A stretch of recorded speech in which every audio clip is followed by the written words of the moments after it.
नमस्ते बच्चों, स्कॉलर्स के डिजिटल प्लेटफॉर्म पर आपका स्वागत है। आज हम लोग टेस्ट नंबर 821 सॉल्व करेंगे, ठीक है ना। एक लास्ट टेस्ट है, तो टेस्ट नंबर 821 को देखेंगे। देखिए फर्स्ट क्वेश्चन,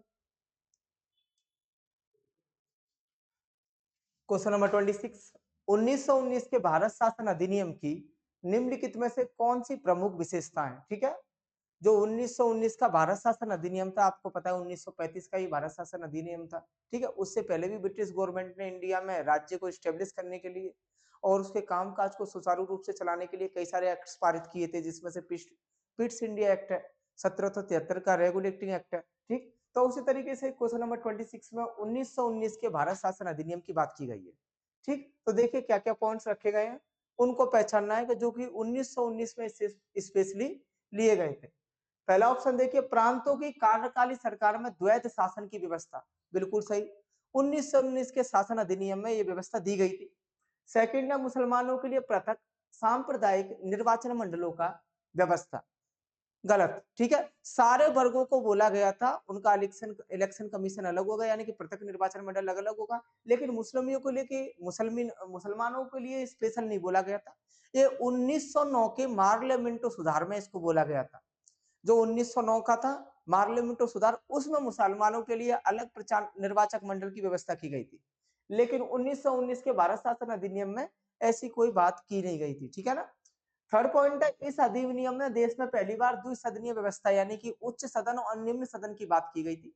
ठीक है, तो देखते हैं तो कौन कौन सा राइट होगा अकॉर्डिंग टू यू, पहला और तीसरा। ठीक है, क्योंकि ये जो सेकंड वाला है ये किसका पार्ट है, 1909 के मार्लियामेंटो सुधार का पार्ट है। ठीक है, जो मार्लियामेंटो सुधार आया था 1909 का, उसमें मुसलमानों के लिए अलग से निर्वाचन मंडल की व्यवस्था थी। मुसलमानों के लिए मानों के लिए अलग से निर्वाचन मंडल की व्यवस्था थी, अलग निर्वाचन मंडल की व्यवस्था। ठीक है, तो ध्यान रखना जब भी मुसलमानों के लिए अलग निर्वाचन मंडल की व्यवस्था की बात आए तो 1909 का मार्लियामेंटो सुधार जो था, तो क्या होगा इस वाले क्वेश्चन नंबर 26 का आंसर क्या होगा, प्रांतों की कार्यकारिणी सरकार में द्वैध शासन की व्यवस्था एवं इस अधिनियम ने देश में पहली बार द्विसदनीय यानी कि उच्च सदन निम्न सदन लोकसभा और राज्यसभा जैसी व्यवस्था की थी। ठीक है, तो पहला और तीसरा सही होगा। नेक्स्ट देखो,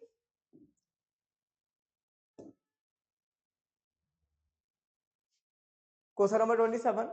संघ सूची, समवर्ती सूची तथा राज्य सूची का उल्लेख संविधान के किस अनुसूची में मिलता है? ठीक है, तो भाई किस में मिलता है, 7वीं अनुसूची में। टोटल कितनी अनुसूचियां हैं, 12। ठीक है ना, तो उनमें से जो 7वीं अनुसूची है उसमें राज्य सूची, संघ सूची, राज्य सूची एवं समवर्ती सूची के बारे में बात की गई है। ठीक है, तो देखिए भाई कितने विषय हैं संघ सूची के अंदर, देख लो थोड़ा सा।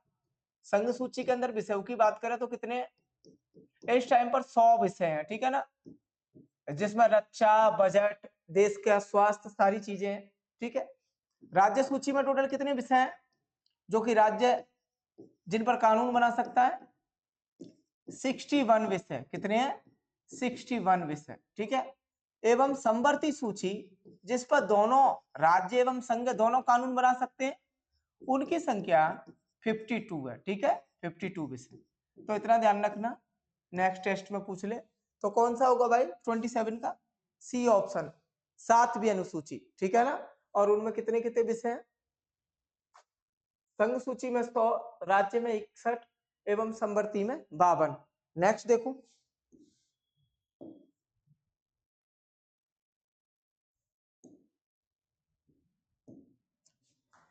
राष्ट्रीय राजमार्ग विकास परियोजना के उत्तर दक्षिण तथा पूर्व पश्चिम गलियारे कहां पर मिलते हैं? ठीक है, गलियारों की बात की गई है। राष्ट्रीय राजमार्ग विकास परियोजना के उत्तर दक्षिण गलियारे कहां मिलते हैं भाई, उत्तर प्रदेश में झांसी के अंदर। ठीक है, कहां पर मिलते हैं, उत्तर प्रदेश में झांसी के अंदर आपके उत्तर दक्षिण तथा पूर्व पश्चिम गलियारे मिलते हैं। ठीक है, नेक्स्ट,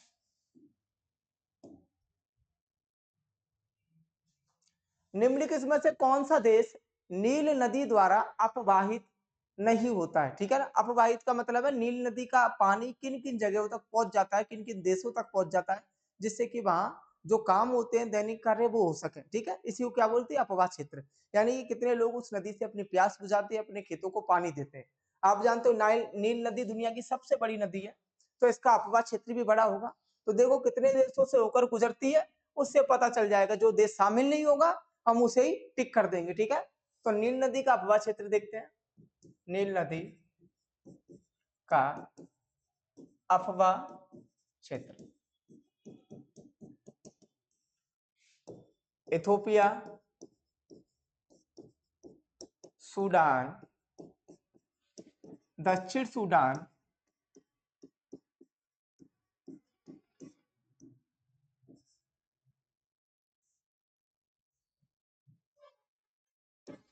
दक्षिण Sudan, Kenya, Tanzania, Congo Republic,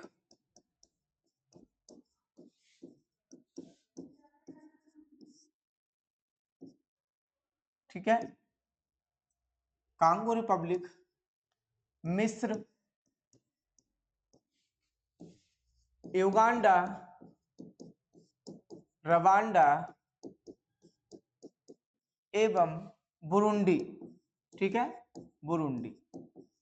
तो ये देश शामिल है। तो देखो इसमें कौन सा शामिल नहीं है देश, वही नील नदी के अपवाह क्षेत्र में नहीं आएगा। तो कौन सा देश नहीं आया है, चाड, ठीक है। चाड नील नदी के अपवाह क्षेत्र के अंतर्गत नहीं आता है। बाकी के ये सारे देश जो कि मैंने आपको लिखे हैं सारे अपवाह तंत्र के अंदर आते हैं। दुनिया की सबसे लंबी नदी है, ये ध्यान रखना, ठीक। नेक्स्ट देखो,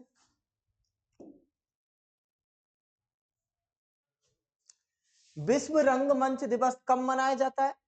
विश्व रंगमंच दिवस जो है 27 मार्च को कब मनाया जाता है भाई, 27 मार्च को आपका विश्व रंगमंच दिवस मनाया जाता है, ठीक है। डेट पूछी थी इंपॉर्टेंट, तो आपने देख लिया 27 मार्च को। नेक्स्ट, मैकबेथ नाटक किसने लिखा है, मैकबेथ, ठीक है, नाटक के बारे में बोला है। तो भाई किसने लिखा है, विलियम शेक्सपियर ने, ठीक है ना, विलियम शेक्सपियर ने लिखा है। कब लिखा है, 1606 1607 के बारे में। क्या है इस नाटक में, इस नाटक में स्कॉटलैंड के राजा जेम्स 6 के बारे में बताया गया है कि वो किस तरीके से मतलब उनके लाइफ में जादू टोने का महत्व था, किस तरीके से उन्होंने अपने साम्राज्य को जादू टोने से प्रभावित किया था, ठीक है। तो किसने लिखी थी, विलियम शेक्सपियर ने। और क्या है इस बुक के अंदर, तो थोड़ा सा देख लो, कोई बोले मैकबेथ नाटक कब रचना हुई थी इसकी, 1606 एवं 1607 के तकरीबन। फिर 1616 में इनकी मृत्यु हो गई थी, 1664 में इनका जन्म हुआ था विलियम शेक्सपियर का, ठीक है। इस दौरान लिखी थी, किसके बारे में लिखी थी, स्कॉटलैंड के राजा, स्कॉटलैंड के राजा जेम्स 6, ठीक है, का जादू टोने की तरफ झुकाव, ठीक है, जेम्स 6 का जादू टोने की तरफ झुकाव और उनका राज्य किस तरीके से प्रभाव हुआ इस झुकाव के कारण या इस इन्फ्लुएंस के कारण जो कि राजा को था, उसके बारे में शेक्सपियर ने अपने नाटक मैकबेथ में चर्चा की है, ठीक है। तो भाई क्या हो जाएगा, विलियम शेक्सपियर ने लिखा है, ठीक है। नेक्स्ट देखो,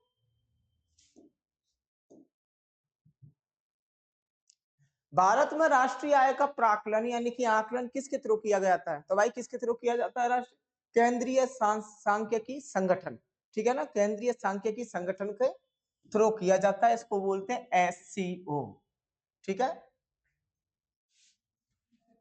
इसको बोलते हैं CSO, सेंट्रल स्टैटिस्टिक्स ऑर्गेनाइजेशन, ठीक है ना, ऑर्गेनाइजेशन केंद्रीय सांख्यिकी संगठन। तो थोड़ा सा CSO के बारे में देखते हैं। CSO कब स्टैब्लिश हुआ भाई, 1951 में। कहां कहां पर इसकी ब्रांच है, मेन ब्रांच है दिल्ली, मुंबई, अहमदाबाद एवं कोलकाता, ठीक है, 4 जगह इनका ऑफिस है। वहां से लोग की आयोग की गणना करते हैं, किस बेस पर करते हैं, किस बेस पर करते हैं भाई, जीडीपी एवं जीएनपी को देखकर, ठीक है, या एनएनपी को देखकर, जीडीपी तथा एनएनपी के बेस पर ये लोग राष्ट्रीय आय की गणना करते हैं। तो क्या हो जाएगा, केंद्रीय सांख्यिकी संगठन जो है आपके राष्ट्रीय आय की गणना करता है, ठीक है ना, सीएसओ। नेक्स्ट देखो,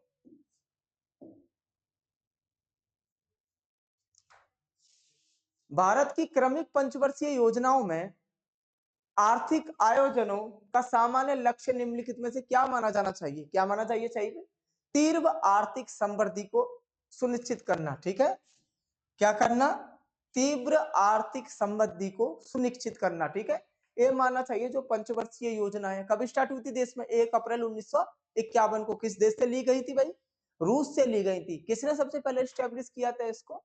1926 के टाइम पर आपके जोसेफ स्टालिन, जो कि रसिया यानी कि यूएसएसआर के प्रेसिडेंट थे। तो क्या हो जाएगा इसका आंसर? ऑप्शन ए, ठीक है। नेक्स्ट देखो,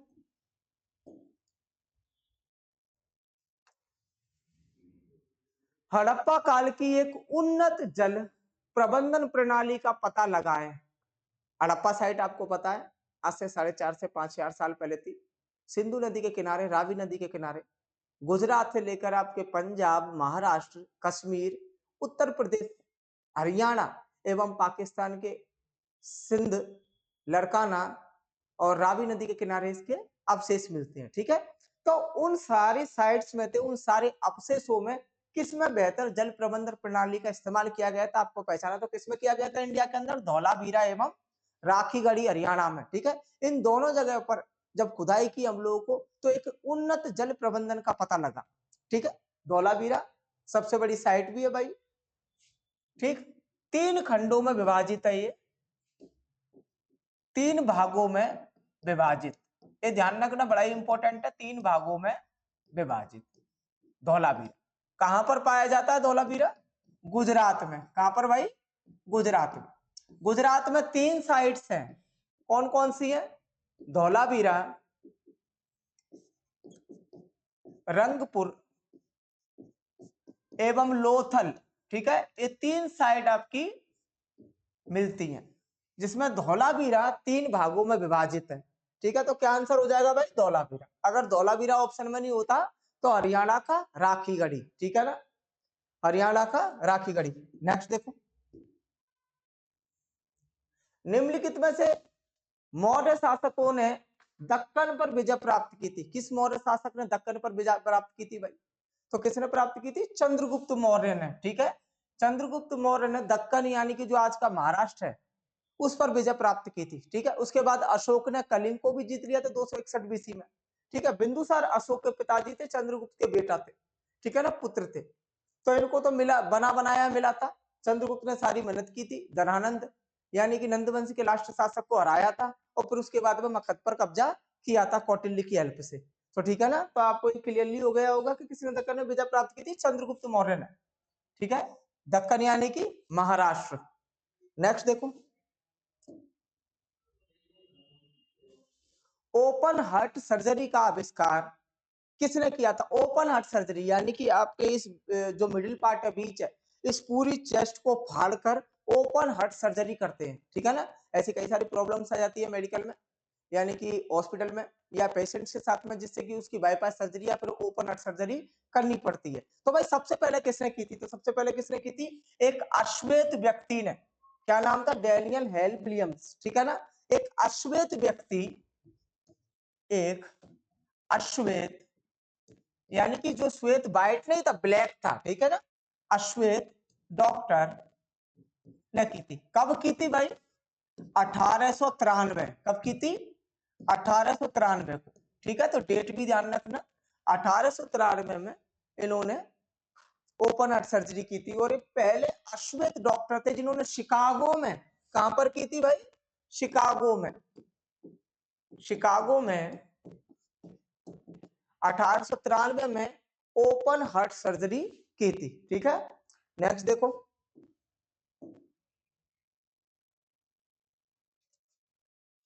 ज़ेरोथैलेमीमिया एक कमी से होने वाली बीमारी है।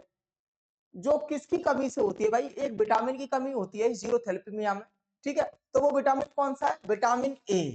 क्या है वो? Vitamin A. क्या हो जाता है जेरोथैलेमीमिया में? जो लोग विटामिन ए का सेवन नहीं करते हैं उनकी आंखों में प्रॉब्लम आना शुरू होती है, आंखों में लालिमा आ जाती है, लालिमा यानी कि लालपन, खुजली होती है, खुजली होने लगती है, ठीक है। एवं रात को कम दिखता है यानी कि नाइट ब्लाइंडनेस, रतौंधी हो जाती है, रात को कम दिखता है, ठीक है।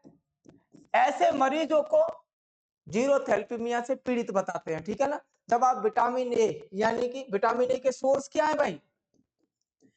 अगर ये ज्यादा टाइम तक रहती है तो आप अंधे भी हो सकते हो, ध्यान रखना, अंधे भी हो सकते हो। इसलिए व्यक्ति को क्या करता रहना चाहिए? विटामिन ए का सेवन करना चाहिए, जैसे कि दूध, अंडा एवं हरी सब्जियां, ठीक है। इन्हें कभी नहीं छोड़ना चाहिए, एवं हरी सब्जियां। तो आपको भाई विटामिन ए से जो प्रॉब्लम्स है वो नहीं होंगी, ठीक है, उनसे बचा जा सकता है। तो स्पेशली ध्यान रखना, जीरोथैलेमीमिया किसकी कमी से होता है? विटामिन ए की कमी से, ठीक है। नेक्स्ट देखो, निम्नलिखित में से कौन सा जोड़ा गलत है? ठीक है ना, आपको इसमें से मैचिंग से दी गई है ये, तो आपको बताना है कि कौन सा गलत है। देखो, आइसो हाइट आर्द्रता को मेजर करता है क्या? नहीं करता, ठीक है। किसको मेजर करता है आइसो हाइट? बरसात वाले जगह को। किसको मेजर करता है? बरसात वाली को, ठीक है ना। आइसोबार क्या करता है? वो लाइनें ये मौसम को दर्शाने के लिए यूज होती है, ठीक है ना, मौसम को दर्शाने के लिए यूज होती है, ठीक। जैसे कि मैं बात करूं आइसो हाइट, आइसो हाइट, तो ये उन बिंदुओं को मिलाकर, उन बिंदुओं को मिलाकर रेखा खींची जाती है, मिलाकर रेखा खींची जाती है, खींची जाती है, जहां समान वर्षा होती है, ठीक है, समान वर्षा होती है। तो भाई यहां पर किसकी बात करी जा रही है? आर्द्रता की, ठीक है। तो कौन सा गलत होगा? पहला ही गलत हो गया, तो इसलिए आप ध्यान रखना। आइसोबार क्या होता है? आइसोबार की बात करें तो मानचित्र में बात करें, मौसम के लिए आवश्यक है, मौसम संबंधी, मौसम संबंधी रेखाएं, ठीक है, ये मौसम संबंधी रेखाएं। तो आइसोबार की समान दबाव वाली बिंदुओं को मिलाकर खींची जाने वाली, समान दबाव, बिल्कुल सही है। आइसोहेल क्या है? आइसोहेल समान धूप यानी कि सूर्य का प्रकाश, ठीक है ना। आइसोथर्मल क्या है? आइसोथर्म क्या है भाई? समान ताप। तो अब आप देख लो कौन सी चीज है, यहाँ बरसात की बात हुई है जबकि यहाँ आर्द्रता की, तो गलत कौन सा होगा आपका? पहला ऑप्शन, ठीक है। और बाकी के चार अपने माइंड में रखना। ये सब चीज क्या है? जब आप मौसम की गणना करते हो तो उन जगहों को चिन्हित करते हो जहां एक जैसी धूप आ रही है, तो उन सारे बिंदुओं को मिलाकर एक लाइन खींचते हो और उस लाइन को क्या बोलोगे? आइसोहेल। अगर कहीं पर सब जगहों को मिलाकर, जैसे कि भाई आगरा में अलग है और आपका राजस्थान में अलग है, जयपुर में अलग है, ठीक है, तो इनको लाइन नहीं खींच सकते आप, एक जैसा मौसम नहीं बता सकते, ठीक है ना। अगर दोनों जगह पर दबाव समान है तो उनको क्या बोलोगे? आइसोबार। तो दोनों, उन दोनों बिंदुओं को मिलाकर एक रेखा खींच दोगे और उस लाइन को क्या बोलोगे? आइसोबार, ठीक है ना। तो इस तरीके से इसको बताना होता है। तो भाई आइसो हाइट क्या था? समान वर्षा वाली बिंदु थे, लेकिन यहाँ पे आर्द्रता की बात हो रही है तो ये गलत था जोड़ा, ठीक है। नेक्स्ट देखो, लॉक्ड जॉ विकृति किस बीमारी का दूसरा नाम है? लॉक्ड जॉ यानी कि दांत बंद हो जाना, मुंह बंद हो जाना, ठीक है ना, यानी दांत आपस में एक दूसरे से जुड़ जाए और काफी प्रयास के बाद भी आपका मुंह नहीं खुल रहा है, तो ऐसी प्रॉब्लम किसमें होती है? टिटनेस में। किसमें होती है भाई? टिटनेस में। ध्यान रखना, किसमें होती है? टिटनेस में ऐसी प्रॉब्लम। क्योंकि टिटनेस में आपका जो क्लोस्ट्रिडियम टिटेनी नाम का जीवाणु है वो इंसान के शरीर में एंटर करता है, और कैसे करता है? या तो जंग लगी वस्तु से आपका हाथ पर कट जाए, या फिर मिट्टी या ये सब है आपकी सेल्स के साथ रिएक्ट करें और आप टिटनेस का इंजेक्शन ना लगवाएं। उस दौरान क्या होगा, आपके पूरे शरीर में ऐंठन हो जाएगी, ठीक है, काफी तेज फीवर आएगा, अगर आपने इलाज नहीं कराया तो आपकी मृत्यु भी हो जाएगी। तो ये उन्हीं में से एक लक्षण है जिसमें आपका जबड़ा बंद हो जाना, यानी कि दांत एक दूसरे को पकड़ लेना, मुंह नहीं खुलना, तो इसको क्या बोलते हैं, लॉक्ड जॉ। ठीक है, तो ये किस में प्रॉब्लम आती है, टिटनेस में। ठीक है, तो क्या हो जाएगा, ऑप्शन ए टिटनेस। नेक्स्ट देखो, किसी बिजली के उपकरण को गर्म करने के लिए धातु का प्रयोग एलिमेंट के रूप में किया जाता है। किस किस धातु को, जैसे कि प्रेस है मेरे पास में, उसको गर्म करना है, ठीक है ना, तो उसको गर्म करना है, गर्म करने के बाद तो आपको पता है धातु पिघल जाती है, लेकिन ये पिघले भी नहीं और अपना काम भी हो जाए, तो ऐसा कौन सा एलिमेंट है भाई, कौन सा है, नाइक्रोम। कौन सा है, नाइक्रोम, ठीक है ना, नाइक्रोम, जिसमें क्या होता है 80% कॉपर होती है एवं 20%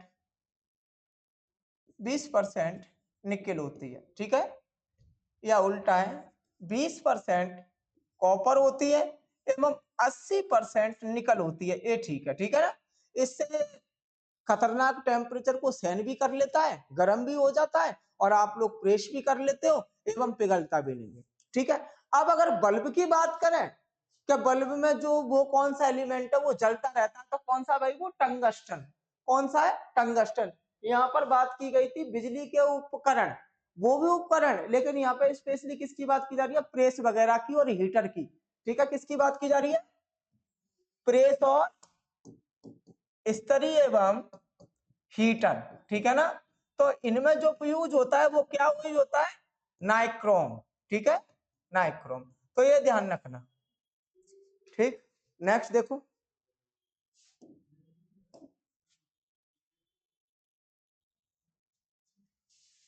किसकी उपस्थिति के कारण पादप कोशिका और जंतु कोशिका में अंतर पाया जाता है। भाई पादप कोशिका और जंतु कोशिका में क्या अंतर है, पादप कोशिका, क्या अंतर है पादप कोशिका एवं जंतु कोशिका में, पादप कोशिका में आपका मेन अंतर है, पहला कोशिका भित्ति पाई जाती है। ठीक है, क्या पाई जाती है, कोशिका भित्ति। ठीक, दूसरा क्या है, पाया जाता है हरित लवक। भाई पेड़ पौधे हरे होते हैं तो हरित लवक, ठीक है ना, और उस लवक का नाम क्या होता है भाई, क्लोरोप्लास्ट, क्लोरोप्लास्ट। तीसरा कौन सा एलिमेंट है, तीसरा आपका रसधानी यानी बॉक्यूल्स। ठीक है, ये क्या होता है जंतु कोशिका में, कोशिका भित्ति एब्सेंट, हरित लवक क्या होता है भाई आपका, एब्सेंट। ठीक है, ध्यान रखना, एब्सेंट। रसदानी होती है लेकिन थोड़ी छोटी। तो आप अब देख लो इसमें से क्या क्या है, कोशिका भित्ति। ठीक है, पादप कोशिका एवं जंतु कोशिका में मेन अंतर क्या है, कोशिका भित्ति। ठीक है ना, सेल वॉल, पेड़ों पर कवच होता है, ठीक है, मनुष्य पर कवच नहीं होता। हम लोगों के क्या स्किन हार्ड होती है, जबकि आप पेड़ को छूकर देखो, पेड़ के जो बाहर का स्ट्रक्चर है वो काफी कड़ा होता है। ठीक है ना, तो इसको क्या बोलते हैं, कोशिका भित्ति। ठीक, नेक्स्ट देखो,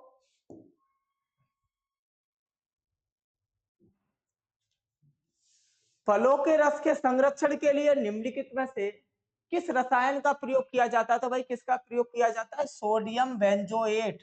ठीक है ना, जैसे कि आपको अपने ऑरेंज जूस को बचाना है, नींबू वाले रस को बचाना है, या किसी भी फ्रूट के जूस को बचाना है, तो आपको उसमें क्या मिक्स करना पड़ेगा, सोडियम बेंजोएट। ठीक है, और किसका इस्तेमाल कर सकते हैं भाई, और किसका कर सकते हो, पोटेशियम, पोटेशियम सेबोरेट। ठीक है ना, इसका इस्तेमाल कर सकते हो। इन दोनों से ये क्या करता है, परिरक्षण का, यानी कि बचाता है खराब होने से अपने जूस को। ठीक, सोडियम बेंजोएट एवं पोटेशियम सेबोरेट। ठीक, नेक्स्ट देखो,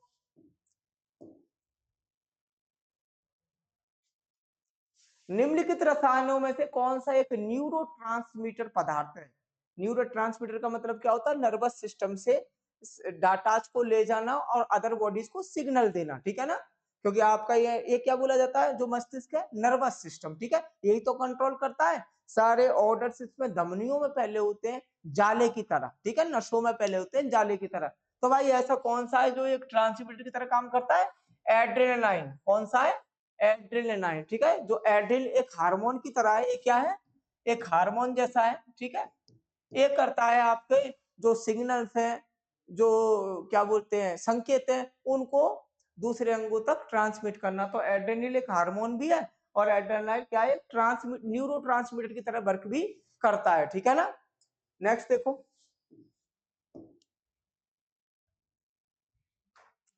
एथाइन एक उदाहरण है, जो एथेन है, ठीक है ना। एथिन एक उदाहरण है। एथिन का मतलब क्या हुआ भाई, C2H2। ये क्या है आपका, ये क्या है आपका एथीन, ठीक है ना, एथीन। अच्छा, इसका हम लोग देख लेते हैं।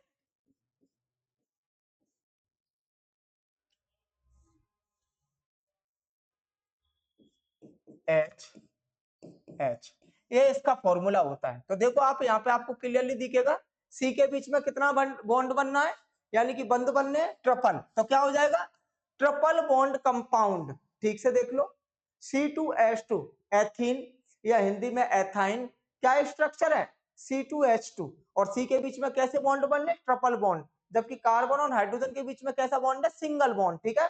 तो क्या बोलोगे आपको, ट्रिपल बॉन्ड कंपाउंड, ठीक है। क्या बोलोगे आप इसको, ट्रिपल बॉन्ड कंपाउंड, ठीक। नेक्स्ट देखो,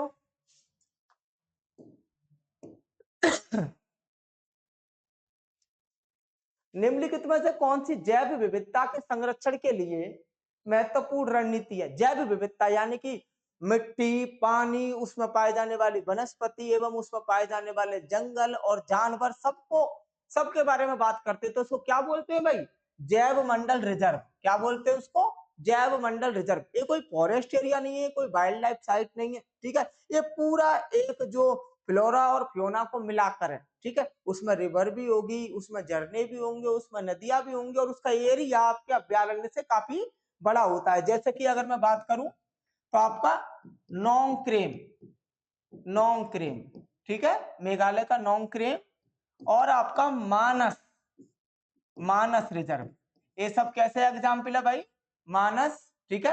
ये है आपके जैव मंडल रिजर्व के, ठीक है। तो क्या आंसर ऑप्शन हो जाएगा, ऑप्शन ए, ठीक है, ध्यान रखना। ये फॉरेस्ट से बड़े होते हैं, वाइल्ड लाइफ साइट से बड़े होते हैं, नेशनल पार्क से बड़े होते हैं। नेक्स्ट देखो, भारत में हर साल राष्ट्रीय उत्पादकता दिवस मनाया जाता है, ठीक है। कौन सा दिवस मनाया जाता है, राष्ट्रीय उत्पादकता दिवस। कब मनाया जाता है भाई, डेट डायरेक्टली आंसर दे दो, 12 फरवरी।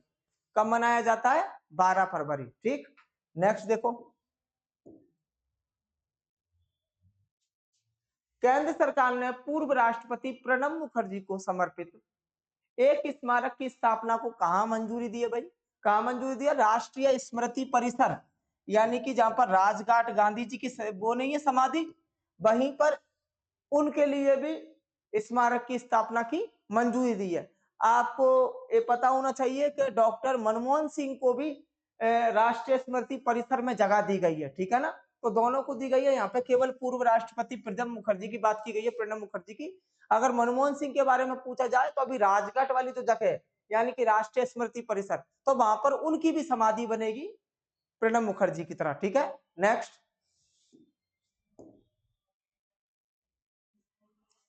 जनवरी 2025 में किस बैंक ने स्टैंडर्ड चार्टर्ड बैंक से पर्सनल लोन पोर्टफोलियो खरीदा था भाई, किसने खरीदा है, कोटक महिंद्रा बैंक ने। किसने खरीदा है, कोटक महिंद्रा बैंक ने अपने ग्राहकों को इजीएस्ट लोन प्रोवाइड करने के लिए standard chartered bank personal loan portfolio खरीदा, ठीक है ना। इसको आरबीआई यानी कि हमारा जो रिजर्व बैंक ऑफ इंडिया है, उसने भी मंजूरी दे दी है। तो अब कोटक महिंद्रा बैंक लोगों को कई सारी सुविधाएं देने जा रहा है जो कि लोन से रिलेटेड होंगी, उसके लिए standard chartered bank of loan उसने खरीदा है, ठीक है। तो ध्यान रखना, करंट का क्वेश्चन है। नेक्स्ट, जनवरी 2025 में यूपी सरकार ने Uttar Pradesh open network for agriculture के लिए किसके साथ एक समझौता ज्ञापन पर हस्ताक्षर किया। तो किसके साथ किया भाई, गूगल क्लाउड इंडिया के साथ में। किसके साथ किया इन्होंने, गूगल क्लाउड इंडिया के साथ में किया है, जिससे अब किसानों को घर पर बैठे ही सेवाएं मिला करेंगी। चाहे वो आपकी किसी फसल से रिलेटेड हो, बीज से रिलेटेड हो, ठीक है? फसल को बचाने से रिलेटेड हो, जो भी हो किसानों के लिए काफ़ी हेल्पफुल है। और किसके साथ साइन किया है? यूपी सरकार ने गूगल क्लाउड इंडिया के साथ में, ठीक है? गूगल क्लाउड के बारे में, जो कि वेदर के साथ-साथ में रख-रखाव में भी काफ़ी हेल्पफुल है। ये वाली जो करार रहेगा किसानों के लिए काफ़ी मददगार रहेगा, ठीक है? तो क्या नाम है? Google cloud India. नेक्स्ट देखो 2025 में विश्व हिंदी दिवस के अवसर पर किस देश ने हिंदी में अपना पहला सर्टिफिकेट कोर्स लॉन्च किया? तो किस देश ने लॉन्च किया भाई? श्रीलंका ने। किसने लॉन्च किया? श्रीलंका ने, ठीक है? तो इसको ध्यान रखना, श्रीलंका ने लॉन्च किया। करंट का क्वेश्चन है, ठीक? फर्स्ट टाइम जिससे कि हिंदी को भाई दूसरे देशों में भी फैलने का मौका मिले और अपनी भाषा इंटरनेशनल हो सके। सीधा-सीधा सा कारण है। भाषा के प्रचार-प्रसार के लिए श्रीलंका ने भी अपना पहला सर्टिफिकेट कोर्स लॉन्च किया इसी के तहत। तो आपके कंप्लीट क्वेश्चन हो चुके हैं। अगर कोई प्रॉब्लम फिर भी आपको लगती है तो प्लीज कमेंट सेक्शन में उसको जरूर लिख देना, ठीक है? Thank you so much.